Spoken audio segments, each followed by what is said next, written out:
Everyone was in the loop. It was no secret. Dramatic testimony in the impeachment showdown. I'm Adrienne Pedersen, today on Up Front. The American people see what's going on Capitol Hill. Matt Smith goes one-on-one with Vice President Mike Pence. The VP responds to testimony that he knew about President Trump's efforts to get Ukraine to investigate Joe Biden. Plus, a crisis for many Wisconsin children, what experts are doing to help. And Milwaukee's brain drain. Millennials are leaving the city, what one alderman wants to do to change that.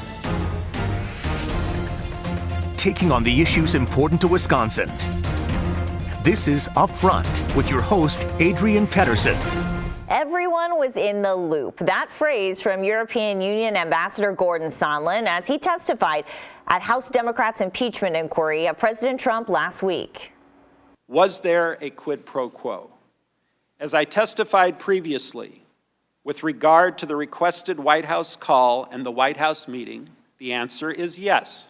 The House is investigating whether the president wrongly withheld military aid to Ukraine unless that country's new president publicly committed to an investigation of Joe Biden and his son. Sondland said that Vice President Mike Pence knew what was happening with Ukraine. He said that on that very day, the VP visited Wisconsin. Our Matt Smith caught up with the vice president in a Milwaukee exclusive, and Matt joins us now. Adrienne, this was playing out in real time. Ambassador Sondland testifying under oath in Washington. At the same time, Vice President Pence here in Wisconsin, making several stops and touring Marinette Marine to push for the United States-Mexico-Canada trade agreement. Sondland was telling Congress he made the vice president aware of his concerns. But in our interview in Marinette, Pence disputed that. And as you'll hear, one of his aides tried to end that conversation. We'll talk about Wisconsin in a second.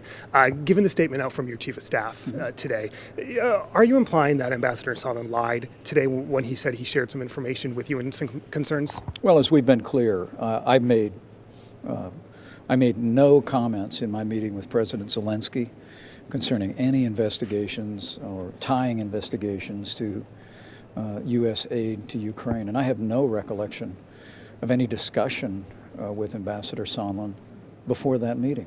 In fact, there have been two people who've now testified under oath that at no point before, during, or after my meeting with President Zelensky did those topics come up.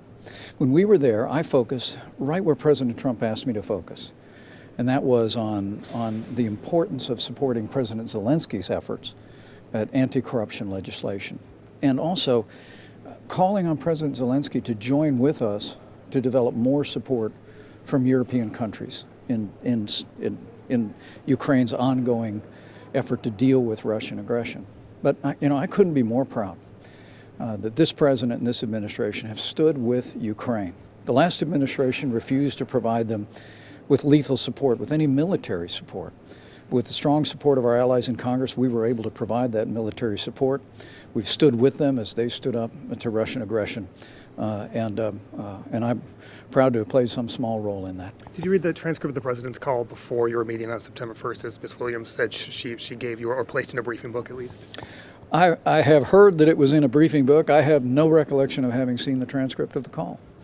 And I was not aware of the allegations that U.S. aid to Ukraine was tied to investigations at any point before those matters became public in September. But look, I think the American people see what's going on Capitol Hill.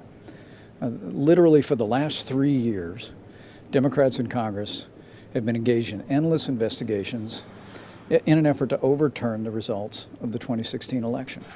But what's exciting as I come to Wisconsin, what's exciting as I travel across the country, is that the American people see that every day since, this president's been fighting to deliver on a stronger national defense, a growing economy, conservatives to our federal courts, America standing tall in the world again.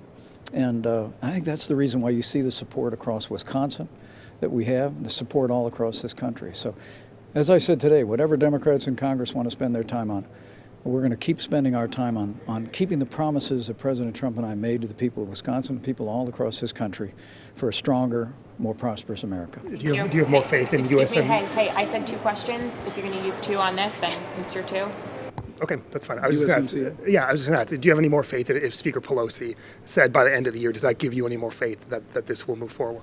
Well, I think if the people of Wisconsin let their voice be heard and let Democrats in Congress know that they want them to set politics aside and put the USMCA on the floor of the Congress, it'll pass. I mean, I truly do believe that that USMCA today has bipartisan support, and it would make it to the president's desk. But unfortunately, despite the strong support of people like Congressman Mike Gallagher and Senator Ron Johnson, the truth is Speaker Nancy Pelosi and Democrats in Congress have been standing in the way, and they've been standing in the way of real progress for farmers here in Wisconsin, real progress for jobs, just like all those here in Marinette. So the time has come for Congress to act and to put the USMCA on the floor, and it'll be a win for Wisconsin and a win for America. I'm assuming we'll see you back here in Wisconsin before the election. We'll be back again and often. We love being in the Badger State.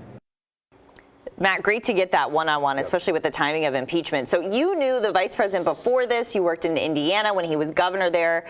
You had a working relationship. So tell me kind of about the behind the scenes of this interview. A lot was happening behind the scenes. First and foremost, we should say the vice president was gracious with his time. He easily could have canceled this interview amidst all of this going on. He took our questions and talked with us for a few minutes. His aides, though, were a little more hesitant. They, at some points, were even considering canceling the interview with 2 local stations that they granted. The thought was, are you going to ask about impeachment or are you going to talk about his trip here? They really wanted to talk about the trip. We made clear that we needed to talk about news of the day and whether this interview was going to happen. It did. We went in with no conditions. Right. You have to talk about impeachment. Absolutely. So what was the one thing that stuck out to you? So you notice he said when referring to the Williams testimony, he painted the timeline saying that he didn't know anything until it went public in September. That's really the first time we have heard that specific timeline. A lot of people have been trying to nail him down on this. He is now in his office trying to paint a clearer picture of what he knew and when. Okay, good job getting that interview. Thanks. The latest Marquette Law School poll shows there's a little less support for impeachment than there was just a month ago. In the poll that came out last week, 40% said they support impeachment and removal of the president. 53% oppose. That's a 6-point shift from the same question in October.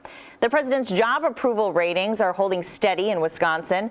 The November poll shows 47% approve and 51% disapprove of the job President Trump is doing. That's virtually unchanged from October.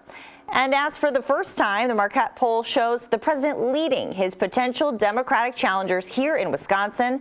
The president leads former Vice President Joe Biden by 3%.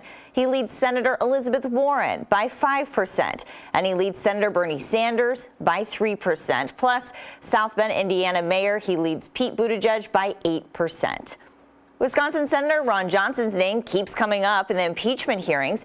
Johnson visited Ukraine and had conversations with President Trump about the country and U.S. aid. Johnson sent House Republicans a long letter detailing what he knows about it. You'll find the full story on the DC Wrap blog kept by our editorial partner, WisPolitics.com. Next, pediatric health experts say Wisconsin's kids face a mental and behavioral health crisis. The CEO of Children's Wisconsin on what they're doing about it.